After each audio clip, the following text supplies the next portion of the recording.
I'm Sam Rose, and you're tuning in to Commerce is Chaos, the podcast for consumer brand founders who know that building a business is messier than the highlight reel shows. Your supplier just missed their deadline, your top product is out of stock, and your competitor somehow launched the same thing at half the price. Sound familiar? Every week, we dive into the real problems that keep founders up at night, from inventory disasters to supply chain nightmares, because surviving the chaos is what separates brands that fail from brands that scale. Sweet. Okay, I want to talk to you about what you said about your daughter, because I feel like it's so true of entrepreneurship too. She's in volleyball camp and she's like obsessed, right? Like she's self-assigning this to herself. And It's not like you're saying that she must do it or like, and I'm sure you're facilitating, right? It's like a lot of work to go bring your kids around to sports and stuff, but it's coming from her. And I feel like the same thing is true of like building a business. Like you just sort of have to be obsessed with it by yourself. And then like maybe your dad can like drive you to the, drive you to the event. No, I think there are certainly parallels between the two. You, on the business owner side, you have to have an almost unhealthy obsession with your business. Yeah. And, as far as youth sports goes, you're only going to be as good as far as you're willing to take it. And if it's something that you obsess over and something that you're so into and something where you want to be a student of the game, where you want to just continue to learn about technique, so on and so forth, that's how far you're going to get. But as far as she goes, every waking minute where she's not doing, chores or stuff around the house or studying or whatnot, she wants to spend it playing volleyball. And so, the only constraints really are how much time she wants to dedicate, how much energy she wants to dedicate, and what tools can we provide her as parents in order to succeed there, right? So, it's pretty cut and dry. Did you play sports when you were younger? When I was a kid, I didn't. So first of all, club sports to this level, maybe there was club soccer that was kind of going off when we were in our teens in Orange County. I played Little League for maybe 10 years. I played like NJB basketball for maybe 6-7 years, but nothing much more than that. Yeah. So this is a whole different world, travel ball, irrespective of sports, and it's demanding. The practices are demanding, but it's also demanding on the wallet, right? Yeah, it's a lot. It like one of my challenges as a parent has always just been like, I'm on my little mission, like my business mission. And then the kids have kind of like their sports missions. Like, hey. Okay, all right, I'm going to try to keep up with you. Or we'll just go surfing. Right. Yeah, exactly. Which is something you and I could definitely chop up about. But okay, so you dabble, but clubs were not the same as they are today. And then you went into tech now I'm bringing us into it. You went into tech for 25 years. You don't even look that old, but okay. Yeah, so I graduated undergrad in 2003, and I had been doing it up until last year. So 3 years. Yeah. And then Fins. What brought you to Fins? Yeah, so this is so just going back a couple of decades, right? So my undergrad's in engineering and computer science. I worked in like development and product roles, both at large companies and venture-backed startups over those 2 decades. It was both in like consumer products and enterprise software, right? So I'm sure you can find a little alignment there because that's the space that you're in. But I would say the first decade, like I alluded to, we're in product and in development roles. I transitioned into marketing about a decade in, granted within tech. So I was like, okay, I understand the building blocks of what it takes to build a product and bring it to life, the point and click layer, so to speak. But I always felt that I was, gregarious in nature and I wanted to try something else out, albeit within the same kind of overall space, right? Yeah. And so, it may not have been the most natural transition, more like when you look at engineers, oftentimes they're, working within, some sort of associate level kind of role or development role and then going into engineering management, right? Yeah. It's a little unorthodox in nature. But, kind of just fast forwarding through marketing and marketing within tech, my last job before coming to work at Yucca was actually within healthcare data products. So it was in tech, but in marketing for that particular product. And we sold data studies to, big pharma and biotech, hospital networks, the United Yeah. States government, so on and so forth. Yeah. As far as Yucca goes, though, it's a little different. So when I graduated from college, I moved from LA to Newport Beach.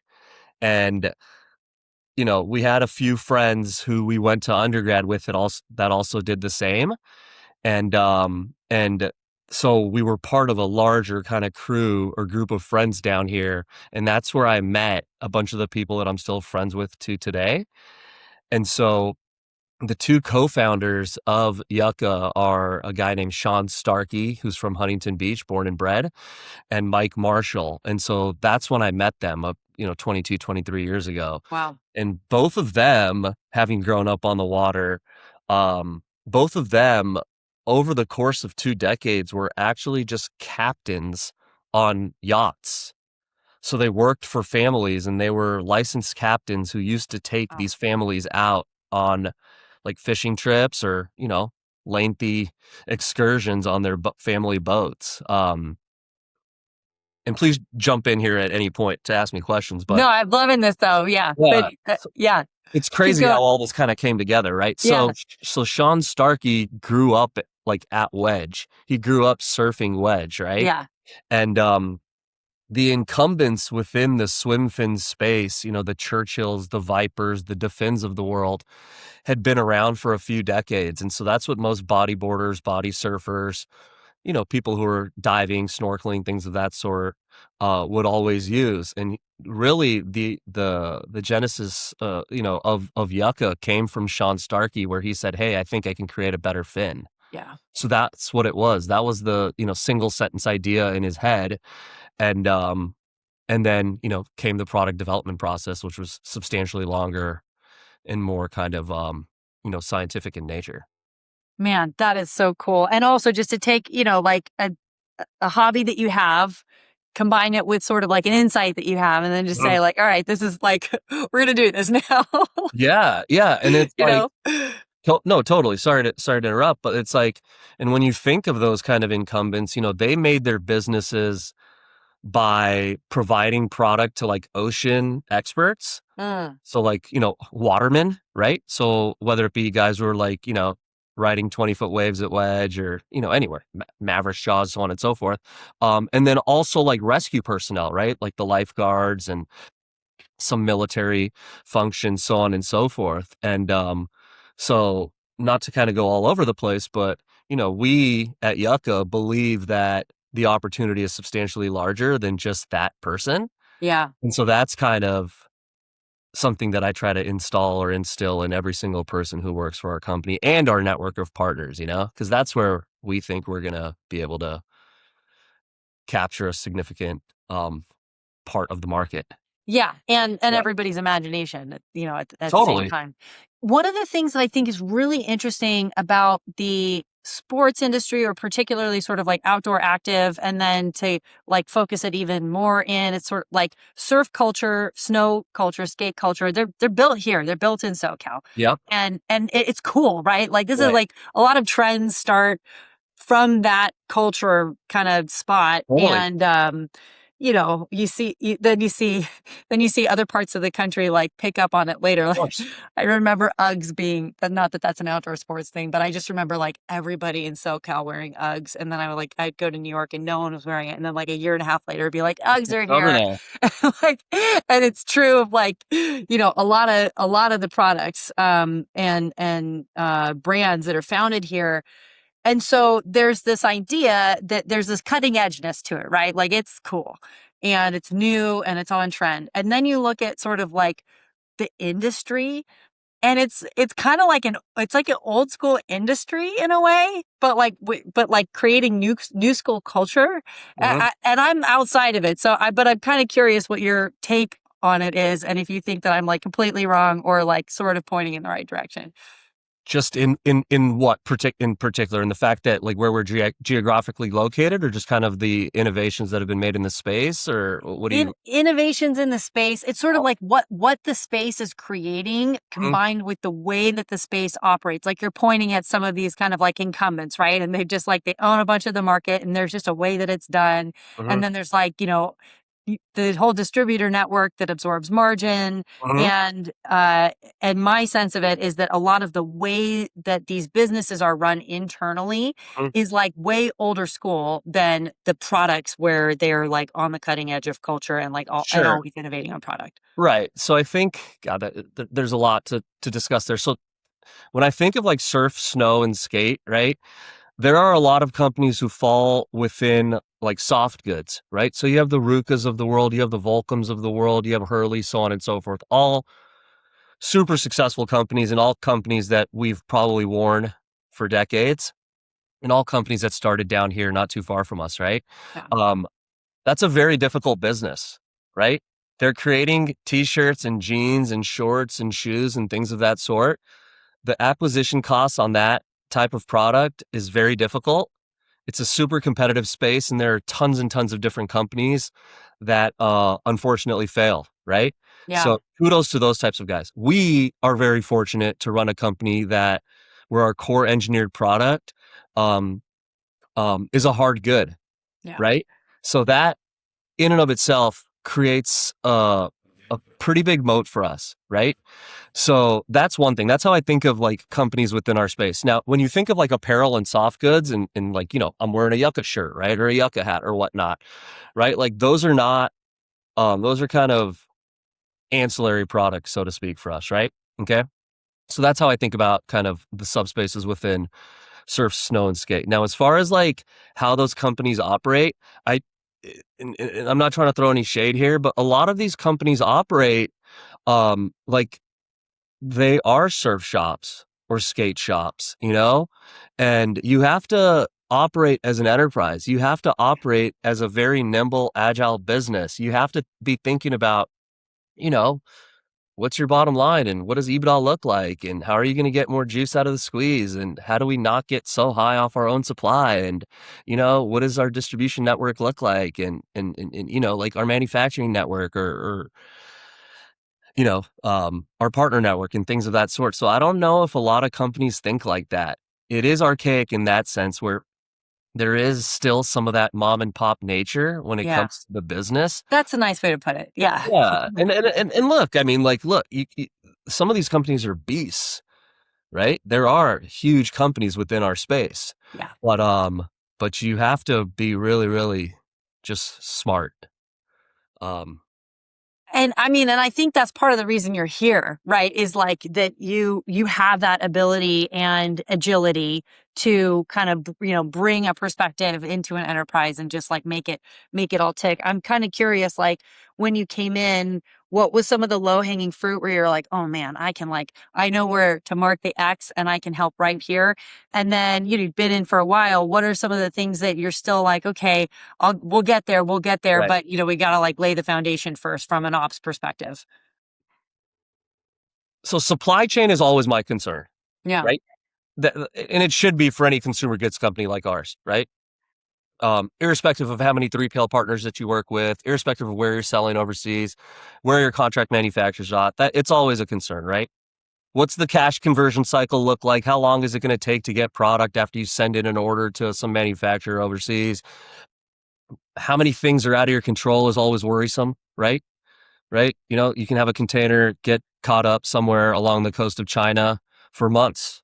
Yeah. Super Actually, scary, right? literally months, not an Yeah. exaggeration. Yeah. And how does that impact, pre-books? How does that impact restocks? How does that impact your relationship with wholesalers and distribution partners and stores who want to carry your product who are irked because you don't have a particular style because it's sitting somewhere between here and Hawaii, right?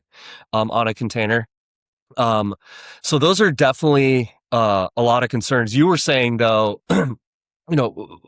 where do we start and what do we think about and things like that? And again, kind of a massive question, but like, we move super fast, right? Yeah. So I always tell the team, I always say, like, you have to embrace I don't know if the word is discomfort or the uncomfortable. It's always going to be like this, right? And so, we have these overarching mantras, right? We're always thinking more products, more markets, more channels. I mean, that's always there, right?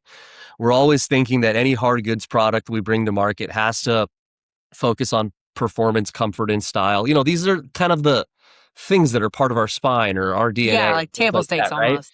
Yeah, but like you were saying, like low-hanging fruit, I think there's a lot of low-hanging fruit, right? It's just you're limited by the amount of resources that you have here. So I always want to make sure that we have a good relationship with our contract manufacturers. I always want to make sure that we have a good relationship with our with the 200 plus storefronts who are carrying our product. I want to always make sure that we are doing the right thing, like tightening up our inventory and demand planning. That was a huge initiative that we just undertook, believe it or not, after being in business for this long. Yeah, so it's a number of different things. There are holes that you can always plug. But yeah, my mind, for better or worse, is scattered in a number of different areas. Yeah. Yeah. It's like tending a garden. It really is. Like you can Totally. kind of, some days you're planting and just waiting for it to grow. Some days you're weeding. Some Right. days you're like, I want a completely different, look in this one area. We're going to overhaul it. But it is, I Yeah. think in that regard, something that it is a job that never ends. You're not going to be done with like getting better at demand planning. You're not going to be done with getting better at like inventory allocation or Right. like building stronger relationships with your suppliers. You kind of just have to go around to each of these things, in the course of any given month or year and be like, I'm going to spend a little bit of time like working on this thing. And I'm going to spend a little, that's been my experience at least. Yeah, you get it. Tinker. You're on a number of different sides, right? Like, what it takes to run a consumer goods company, but you also know what it takes to run a tech company that is providing services to a consumer goods company, for example, right? So you have more ownership along that entire value chain. Yeah. Uh, you know, now we're kind of riffing, but like, we talk about like product market fit and all of that. And like, we have tremendous traction. We have a significant amount of loyalty, and appreciation. We get a lot of inbound interest and inquiries from, retailers who want to carry our product, lifeguard departments, rescue departments, pararescue, functions within the military. It's all validation. But when you really look at our product, right, and this is for better or worse, is that we have a product that's a product that is meant for retail. It's a product that you want to touch. It's a product that you want to see. It's a product that you have to try on, And Yeah. so when you think of like, yeah, we're at Jack's, right? And we're at, 150 stores up and down coastal California. But, a big initiative for us this year and moving forward is big box, right? And we're starting to have those conversations. And that's going to be super important to us for any of our hard goods products. So when you go back to that question a few minutes ago, like low-hanging fruit, yeah, sure, it's low-hanging fruit. Sure, it's always in the back of my head. Sure, those sales cycles are archaic in nature. They're crazy archaic. Crazy. It's insane. Like see you in 9 months kind of. Exactly. Or just like the If fact you're that lucky. I have to have a friend or somebody be an intermediary to get me in at those companies. Like I should be able to send them product and they just take a look at it and look how well it's engineered and looking at our drainage and our foot pocket and comfort and durability, yada, yada, yada. And then other metrics that I could send them in and around growth. And they should be like, hey, let's take a chance on them. So I don't know. I mean, there's a lot going on, but it's super exciting. Yeah. Yeah. Is there, you guys are in a lot of different channels. You're in Amazon, you're in retail, you've got your own store and warehouse, and obviously like the D2C site, which is really successful. Is there a channel that you find is like either, I don't know, the most fun to tinker with or where you feel like you've got lots of levers you can pull and it's just this kind of like cool experiment that growth comes out like the other side of it, as opposed to some channels that are like, a little bit more of a slog or is it like, you love them all? Yeah. I mean, there's something to like about all of them.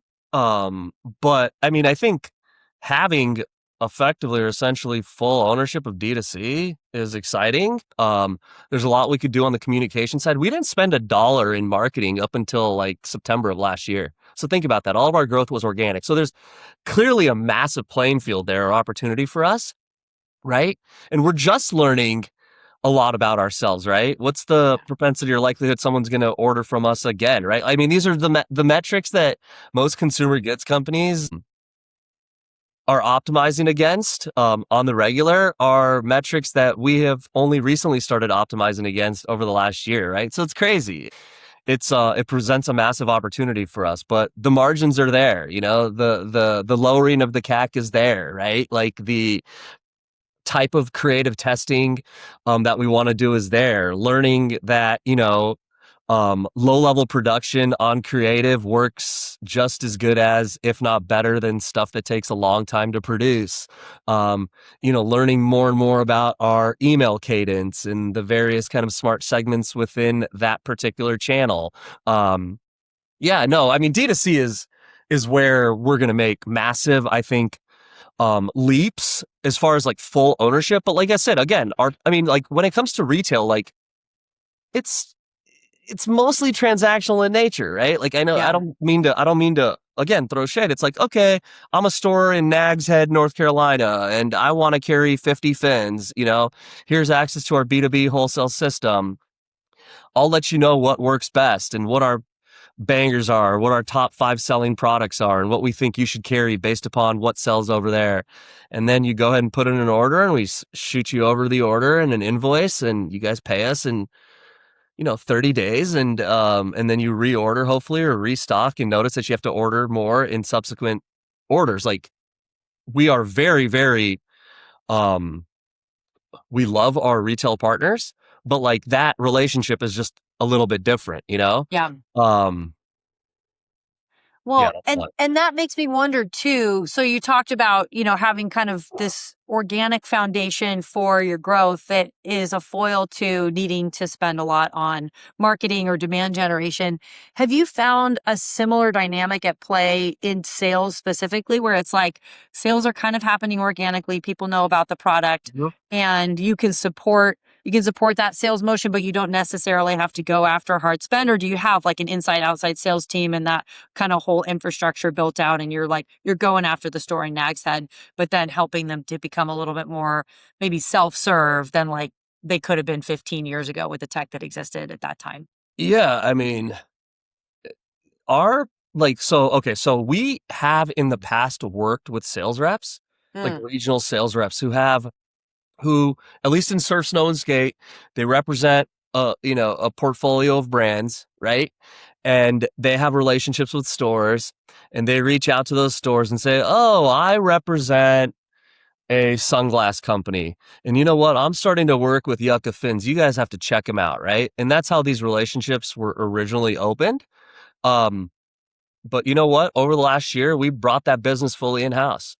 We service that business fully in-house. Yes. Wow. So yeah, believe it or not, and our wholesale business just through the end of June, so the first 6 months of the year, far outpaced anything we did last year. So we brought it in-house at the beginning of this year. So we service these clients in a few different ways. Again, we're not sending a spaceship to the moon.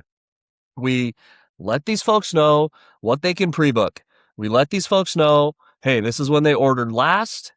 We notice that your throughput or you're burning down. It's time for some more product. We ping a certain amount of customer or retail customers on the week, on the daily and through the week, right? And just keep us at top of mind. We have a cadence of wholesale communications we send out on the regular. And that's all that it takes with those people. As far as prospecting for new stores, again, like I may be over like dumbing this down and oversimplifying it, but it's like, it doesn't take that much work. Yeah, I'm sorry if I'm just sounding No, I love this because you literally just like wrote the playbook for people, and it isn't that hard. And like, and it can be really fun. And I feel like so many people get lost in the sauce of just trying to figure out like how it works. You just described how it works, which is not it's not an simplification. You're just sharing that, like, you guys, it's pretty straightforward. Make some phone calls, get some accounts open, then like figure out how you make them happy over time. Then like toss what didn't work, repeat what did, do it for a few more accounts, and all of a sudden, you've got like an entire retail sales motion fully baked in-house. Yeah, and we prospect too, right? So we see that we're in certain regions and the regions that we're not in, and we see, just by simple searches and gathering some simple market data as to where the opportunities exist. And then we go after those stores and we let them know. And we have, gifting kits and whatnot, starter sets or whatever you want to call them. And we say, hey, take a look at our product. You can find a substantial amount of information online about us. You can see who uses our products. We have one-pagers or double-sided PDFs that are laminated that we send, along with a couple of sample fins, a little bit of merch. And we say, hey, no pressure to buy. Take a look at this, take it out. Most of the kids who are working at these stores anyway love the water, right? That's why they work there. And then when you're ready, you've been tagged in our system as a B2B wholesale buyer. And when you're ready to order, go ahead and log in and put in your order, and it works for us. But again, right? We're so fortunate to have this kick-ass product. People love us. Yeah. Our NPS scores are like over 80. It's crazy. Wow. Yeah. People love us. They buy from us time and time again. And the way we think about our business is, look, we have these tight relationships with like the junior guard programs, right? And all these coastal programs that your kids may have been in or your nephews. Yeah, exactly. No, I've been a taxi for the past exactly, right? month and a half. Right? Yeah. And always let us know when you need stuff, right? But like, now we're hoping that these are lifelong customers. They come in, they've passed their swim tests, right? And they have the golden ticket or whatever they receive, right? And they come in and we're like, okay, you're going to get an X% discount. They get to try the product on. They get to meet our staff. Everyone loves being around these types of kids to begin with.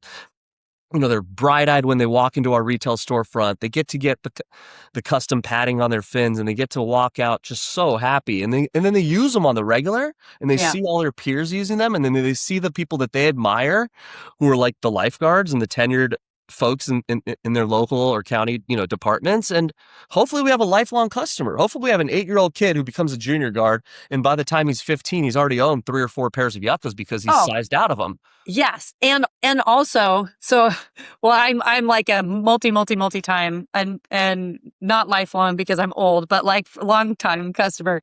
And, our kids have hand-me-downs from my cousins. They have brand new ones. They're so and then one thing I love that you guys did, and I don't know if this was intentional or not, and if it's not intentional, it's a good idea for people that are looking for advice, that if it was intentional, you did it really right. Mm-hmm. But when I signed my kids up for the junior guards program and we got the list of like, here's the thing, here's your checklist of things to go get. And like Yucca was named by name as like, go get these fins. Like that's awesome. These other fins will not work. And I've loved it because I thought of you. But also, there's so much respect for the product and for the brand. And when it infiltrates at that level to like, hey, what you're going to need to be successful in this fun thing that you want to do is like to go buy a pair. Yeah. Which is brilliant. It's great. Yeah, no. And there's a number of layers to that, right? So like, we do believe that we have a premium product. For many reasons, like I alluded to earlier, like from a performance standpoint, the validation's there, like I told you, with all the lifeguard and rescue departments who use our product. They save lives using our product. Yeah. Like that's insane to think about. This isn't makeup. Yeah.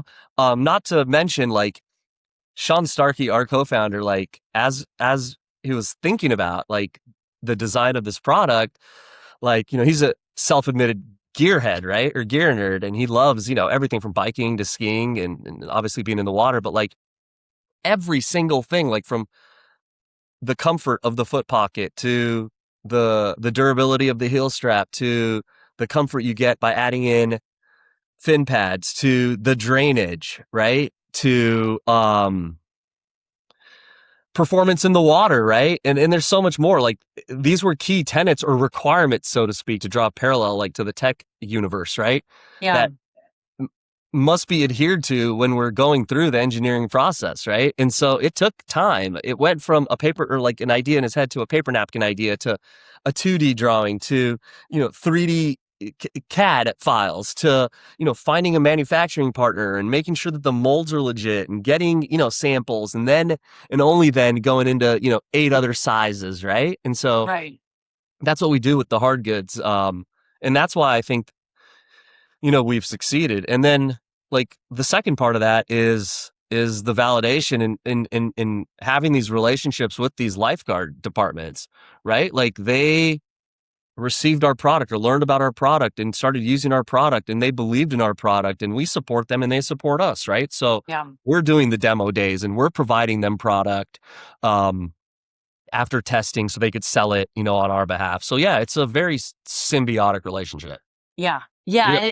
It works great. And I mean, it's such an interesting product too, because it combines apparel and style and sizing, which are complicated, hard things, and they Mhm. require, taste and trend making in and of themselves, with this thing that is like a durable hard good that has tooling Mhm. and molds and like that you can go visit and try and all of that Right. stuff. So, I think in that regard, there's so many things about it that are like just more difficult, or it's like a needle to thread, I guess, in just kind of creating some of that product market fit, where you have to kind of continue to innovate, if in no other way, although you are innovating in other ways than like style and color, like, and having something new for people to look at. But then the retail experience too, to your point, like, people have feet that come in different sizes, and like you pull this one wrong and you've got blisters all day at the beach, and it's like a really bad experience. And you kind of, you don't blame it on, oh, I bought the wrong size. Maybe you do a little, but like you probably are just like, these fins aren't comfortable. Not, Yeah. not like I should have made a slightly different choice. So I feel like your product gets tested in the outside world in that way, but also just like in the retail experience in that way, trying to find a size that fits, and then you know not hurt yourself if you get it wrong. Yeah, no, totally, right? Like some people have higher insteps or wider feet or narrower feet. Some people are injury prone, right? Some people just have skin that is more likely to blister than Yeah. other people. It's Yeah. just how life works. It's your anatomy. We have a Korean partner who owns South Korea, the region for us, and they only order one type of fin from us. Mm. So it's an ultra soft and a short blade because they know the market and they know the makeup of the Korean foot, as weird as it sounds. Yeah. And that's what works for their customers. And so, yeah, but we take feedback. That's rad. Yeah. Let's talk about, you mentioned Korea, and I know you have a lot of other international distribution, and then Mhm. you've got your own warehouse. How are you doing inventory management across like just so many different, need to be in stock of a certain size or a certain style for a certain market all the time? And are you sending direct to factory for direct from factory for them, or are you importing it here and then re-exporting it? Cards on the table. Your tech stack is held together with duct tape and prayers. If you're a brand founder or COO juggling Shopify, your 3PL portal, 3 different inventory trackers, and yes, that one crucial Google Sheet, you know exactly what I'm talking about. Orders get lost, inventory counts are fiction, and your seamless integrations break every other Tuesday. Endless Commerce changes the game. One platform for everything. DTC, wholesale, marketplaces, the works. AI-powered forecasting, real-time inventory visibility, and integrations that actually integrate. Teams like Great Jones, Food 52, and Pattern Brands already made the switch. Ready to ditch the chaos? Visit endlesscommerce.com, mention Commerce is Chaos when you reach out, and get 3 months free. Because your ops stack should be your competitive advantage, not your biggest headache. Yeah. This is all a work in progress, but so we do have partners internationally, right? So our product is manufactured in Malaysia. It's no secret. It's made of, so Malaysia and Vietnam are kind of the rubber capitals of the world. Okay. So, as far as like the international partners go, so you have a few kind of layers to your question. As far as international partners go, it really depends on the amount of quantity that they order and whether that makes sense for us to ship it directly from Malaysia to wherever they may be located. More often than not, we do that. Okay. But there are certain MOQs with that because we are charged a certain premium, should we need to get something sent from our factory, our manufacturer, over to a certain different part of the world. Okay. So that's one thing. As far as, like inventory and demand planning. So we work, again, I'm giving you a little bit of the inside baseball. We work with an inventory and demand planning resource. He's a consultant who worked and helped scale a company from essentially zero to over $100 million in sales, an Orange County based company. It wasn't in surf, snow, and skate, but irrespective of that, he was there, right? And he was running that department. So he has a model based upon various data inputs that we've given him, right? So how long does it take from the time we send over, our tech packs and sticker packs over to our manufacturer and getting into their queue and getting, raw materials captured or procured. And so on and so forth through that entire part of the chain and eventually over to us and then, divvied up from the port, whether it be to us or 3PL. And then taking a look at all of our historical sales data. What I'm explaining to you, you can recite in your sleep. This isn't necessarily my forte, right? So I'm learning a lot about this as we go. You're doing great. I actually think what you're saying is really helpful to everyone listening. I'm here for it. Yeah. So we're employing this kind of science behind it, and we're starting to put in more and more orders now, given what his model outputs to us, right? So he takes our historical sales data and we essentially meet with him every 2 to 3 weeks. And he lets us know, even if we want it in real time, we can, but he lets us know exactly what we should be ordering and when we should be ordering it, right? Given all of those data inputs and the production cycles for our various products. And this comes down to every SKU, right? So the only SKUs he won't provide us intel on are the SKUs that we're end of lifing. And it's working. It's starting to work, And so it took a little bit of time getting to this point, believe it or not. As crazy as it sounds, you're like, oh, this company, like, it's a cool company, and most people in Orange County know about it. Like, have they been cowboying it for a little bit? And we were cowboying it for a little bit, but now it's becoming a little bit more scientific. I feel like demand planning and forecasting is like the final boss of like operational togetherness, right? Like you have to have the supply chain piece unlocked. You have to know what your lead times are. You have to have a sense of the pulse of what freight forwarding timelines are given the time of year and optimize for I could bring this in on November 15th, but the container is going to cost me 3.5 times as much as it would if I allocate this cash 3 months earlier in the year. Totally. It's a non-trivial task. Then you got to look at all of the sales channel data coming in, and an order has so much information that comes with it, right? 150 fields worth of information. We were looking at it the other day. We have an order in our system has 150 different fields of information that carry along with that order. That one row of information on a table is a lot to look through. And really what you need is the SKU, the date it was ordered, the date it was shipped, and how many. And that's 5 things.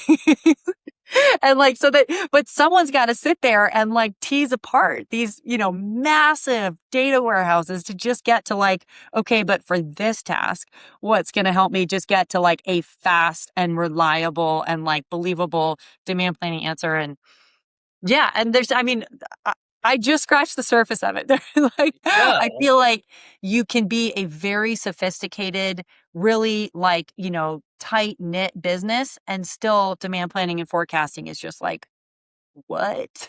Exactly. And the market obviously dictates a lot of that. And they're when do they stop thinking a particular colorway or style are cool? Are we ahead of that? And is it just strictly is that strictly just based on D2C sales or small mom and pop surf shop sales? And then what if Dick's Sporting Goods comes in and goes, hey, I need, 17,500 of this in a particular style. And you're oh, wait, what? I was thinking about discontinuing that. So I mean, your audience knows about this better than anybody, but it's certainly a work in progress. I think we're now getting to a point where we're kind of humming is not the word, but we're kind of there. Yeah. using this model to our advantage. Yeah. Yeah. Yeah. And there's other tricky things that go into it, right? Like I sold 0 of these last week. Was it because there was 0 demand or because I was out of stock? Like you Totally. you get to the Totally. answer, but the why is like somewhere behind it. And a lot of times that information is like held in someone's head, which is hard Totally. too. You know what's eye opening is because you just brought up the whole out of stock thing, is that yeah, we're totally working on that part too, because that there's both sides of the equation, having too much inventory and not having enough. But like his model again lets us know over a particular time frame our potential revenue loss because of product not being available, and it's eye opening, right? Like, and I don't want to ever be in that position again. Yeah. Yeah. Yeah, So being out of stock is not actually sexy. no, like yeah, You chalk it up to we sold out because we're so popular, but like how many yeah, dollars did we leave on the that table, doesn't, man? yeah, dude, we're not selling the original Air Jordans, or we're not a hype brand, as we say in here. We're selling rubber. Yeah. We're cool. Fair. It's cool, but like, yeah, we're not Gucci, that only made 50 of a particular purse. Right. You want to be inside. Speaking of which, so I know you visited your manufacturing partners earlier this year. Did seeing their facility like in person kind of give you, like, did it inspire you for how you could partner with them as you grow the business? Did you learn anything that like you probably couldn't have gotten from a phone call or, like a Zoom? It was one of the coolest experiences I've ever had in my life. It was amazing. It was. And you're a cool guy, so that says a Oh, lot. oh, thanks. You've been someplace. Yeah, no, I just try to. Life is short, dude. Be as happy as you can be for as long as you can. Is the mentality. But as far as visiting our factory in Malaysia and meeting our partners for the first time face to face, because everything has been more digitally done up until now, was awesome. Seeing the amount of work and what it takes to just create a single fin or a single pair of fins, the level of detail. Some of it's done by machine. A lot of it is not done by machine. Okay. Their rigorous testing process. They're a family owned business. Their father started this company 40 plus years ago. And now the children, the brother sister team run it. Okay.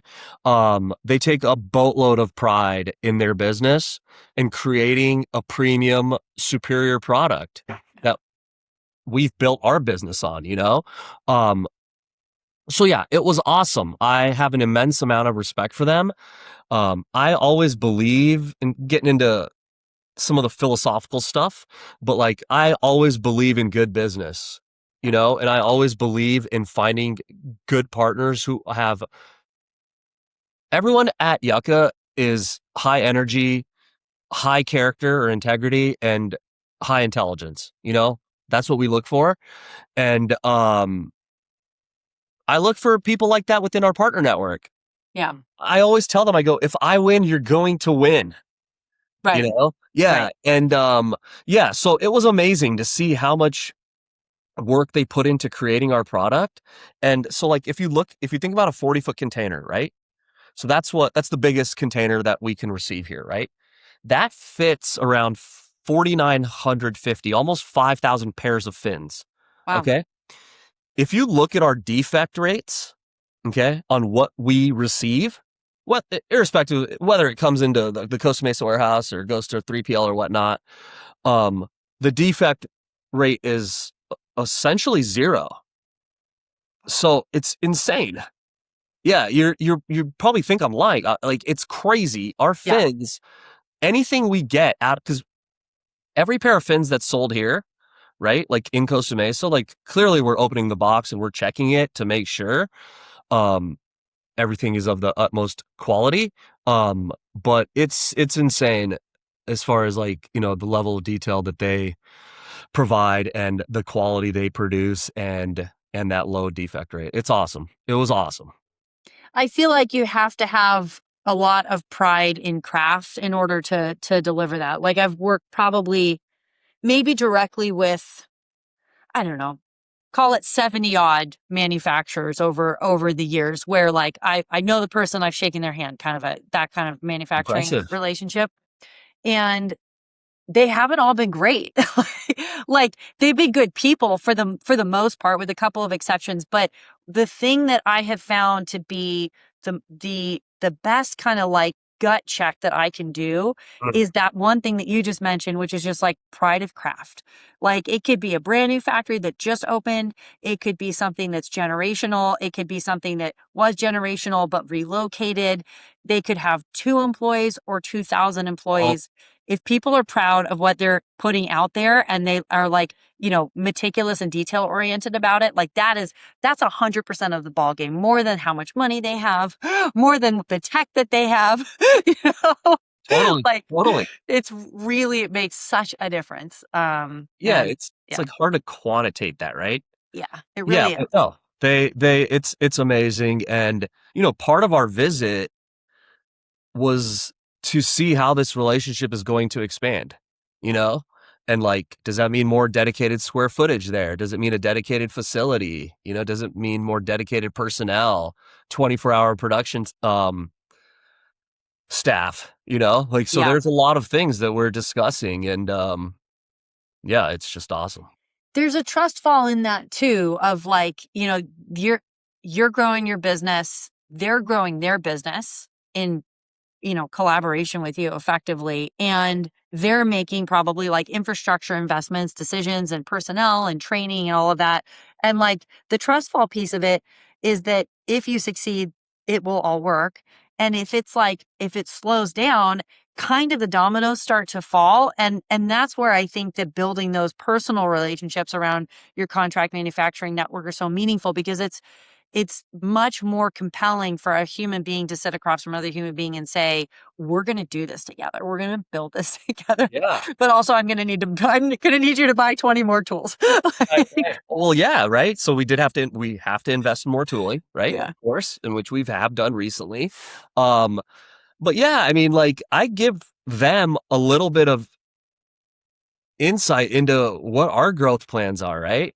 And they could reverse engineer some of this as well. They know how much product they're creating on our behalf. They know how much it's MSRPing for here or around the world, for that matter, right? To the consumer. And yeah, so like, the goals are kind of like conjoined. They're conjoined for sure. Yeah. And I think to tie this back to the kind of forecasting conversation we're having, a lot of times what a factory will say is like, what's your projection, right? Like for like, how many are you going to order this quarter or this year? And that can kind of be distilled down into one approximate number. But the calculation that's going on behind the scenes for your business to generate that amount of demand, and then also for their business to like serve it, is like, is so multifold. And like, they don't want to know just because they want to have a sense of how much money they're going to make from you. They want to know so that they can like buy the building next door. Exactly. and like train 10 more people. Totally. No. And like you said, there's a lot of inputs in that as well. Like, and what are our goals, right? Like, Yeah. what if like Yucca sold 10 years from now? Like, ideally, the person who took it over continues to work with the same manufacturing partners, right? Right. Like, there's a lot of uncertainties.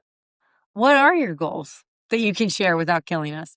Yeah, I mean, earlier I was telling you about how like some of those incumbents, right? The fin companies who have been around for the 20, 30 years, like they built their businesses on the backs of like the ocean water experts. Yeah. And I think the opportunity is substantially larger for Yucca. And so that's what I always profess to our team. Our goal at Yucca is that if you go to the beach, you should have a pair of fins. You take your umbrella, you take your beach chair, you take your towel, you wear your bikini or board shorts, and you have a pair of fins, right?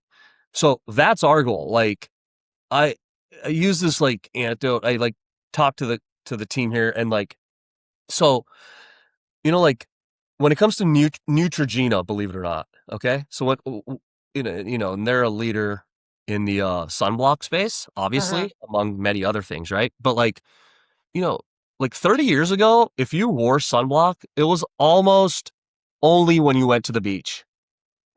You're like, the sun shines hotter at the beach. You don't have the shade. You need sunblock. Maybe sometimes at the pool. Okay. Neutrogena built their sunblock business by growing vertically. They said that if you're out in the sun, if you're playing Little League, if you're on a 5-mile run because you're training for some triathlon, if you're just sitting out having a picnic, you should have sunblock. Now everybody wears sunblock when they go out. Yeah. If they're going to be in the sun, right? That's how I think about Yucca, right? Not only if you're riding 20-foot waves at wedge or if you're a junior guard or lifeguard, for sure, then use Yucca, right? But if you go to the beach, use Yucca. Right. Yeah. And that's easier said than done, of course, right? Because cost of acquisition goes substantially higher when you're getting on the fringe and extending that, right? Of course. So that's a massive challenge, but that's what I want for our company. And then we want to be the leaders of premium, like the premium hard good water space. Yeah. Yeah. Like Speedo is your grandma's brand. Yeah. I know it sounds ridiculous, but like I want to shots fired. Shots fired. They don't, yeah. Whatever. They've been around for 100 years. It's different, you know? It is different. Yeah. I had that feeling. I had a little battle to wage of like, there's so many incumbents here and but I'm obsessed and I'm just going to try. And it worked. But I think back to your daughter's point, you have to be obsessed and, and a little crazy to feel like you can go change the brand perception and create a new mode for yourself around that. Absolutely. Like, and earlier I said unhealthy obsession. I mean, maybe that's not the exact phrase or. We're cool with it though.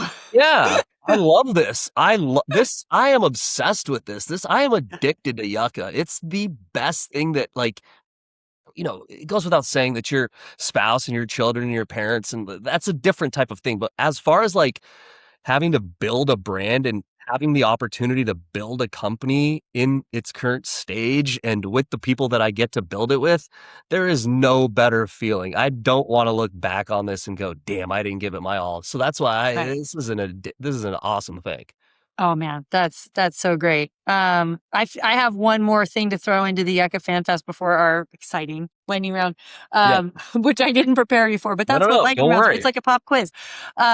Which is that we were headed down to the beach yesterday, and we get halfway down the hill, and my kids wanted to boogie, and but they weren't like, it wasn't like a big boogie day. It was just like they just wanted to go, and we get halfway down the hill, and Jack, my oldest son, he's like, "Oh, I forgot my yuccas." So like. We turned around. And we went back because he knew he would it is like it's part of the experience for him. He's got a towel, he's got sunblock, he's got sunnies, and he's got his yuccas. And like, see, like bathing suit optional, but for him without the fins. I love it, dude. That's a great story. Like, and that day was not happening. We turned around, we got him. That makes us like, you're going to have to come into the shop, bring your family into the shop. And I'll show you around. But like the amount of feedback and stories we receive from people, it's crazy. It's awesome. Like people talking about, I just turned 75 and I'm wanting to do this 6-mile swim to celebrate my 75th birthday. What kind of fin should we get? And we're like, what? That's awesome.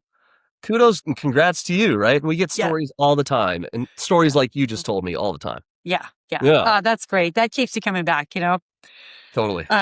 All right, wrapping this up here. Got a couple of lightning questions for you. Shorter the better for answers, but if we get into something that we think is interesting, we can linger. Cool. Okay, which data do you like running better? Data for healthcare or data for surf? Oh, data for what we're doing now. So data for surf. Okay. Yeah, surf, I mean, just like healthcare, enterprise stuff there's a lot more red tape. There's HIPAA rules and regulations. What can I show within visualization elements? What can I share? How do I have to share it? This is a lot bigger of a sandbox and it's a lot more fun. Yeah.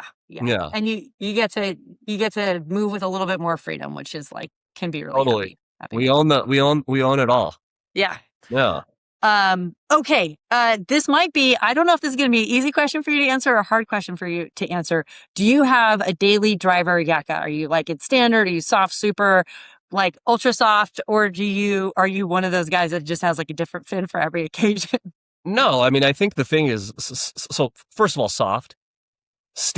Our standard fins are generally for our ocean experts. So that's for like, your son will eventually phase into those, you know? But definitely softer or supers. I like the softs too. Yeah. They're just really comfortable. Yeah, like from super mushy waves to like 12-foot waves, you're good. Yeah. You want to tread water? Great. You want to go snorkel? Great. You want to go to Catalina? Great. Do what you want. Yeah. And Yucca will be there. Okay, you don't have to answer this if you don't want to, but what do you feel like is Yucca's biggest ops blind spot right now? Or do you feel like you're seeing everything for the first time? There are some areas, I mean, there's a ton of areas for improvement, right? There's improvements we could make to get Amazon humming. There are improvements we can make with respect to our relationships with our retail customers to learn a little bit more about burn down or throughput, like I was saying. There's a little bit of, I'd say, lack of visibility on the ladder. I'd like to always shorten the production cycle. That's a big concern for me right now. It takes a lot. It's a heavy lift on the factory and manufacturing side. We're not just printing t-shirts, which take 6 days. Yeah. So those are like definitely concerns. Visibility, if I wanted to double click into all this stuff, I can find it if I needed to, Yeah, and like, here's the thing, right? Like, I alluded to it through the course of this conversation, is that like, I don't ever want to, at this stage, I don't want to be bogged down by too much data. It's like paralysis by analysis. Some of the way we operate, we still operate based upon what we think is cool. Yeah. That's fair, by the way. That's like a legit, You're allowed to have that rule. Right? Like, we brought surf mats to market. Yeah. We have these inflatable surf mats in 4 different sizes. Take a look at them on our website. They sell very, very well. But like, we brought them to market because we thought they were cool.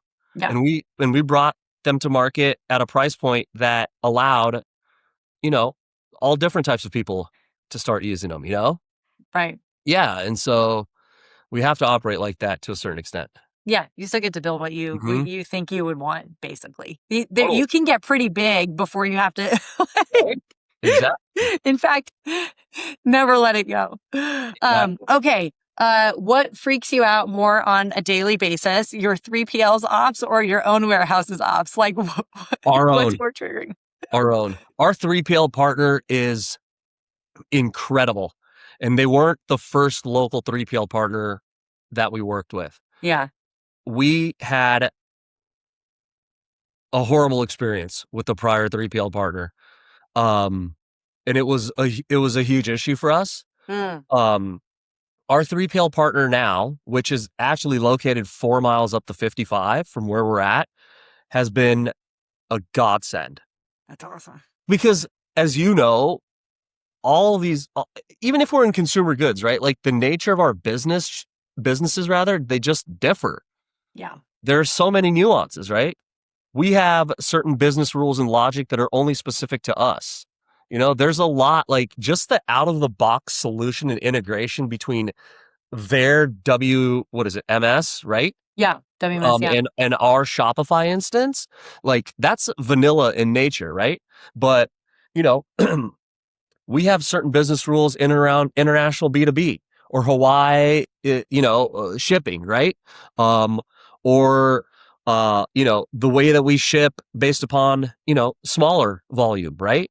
Prioritization when it comes to, certain custom orders. I mean, there are a lot of kind of business rules that they have been more than happy to implement on our behalf. The relationship is incredible.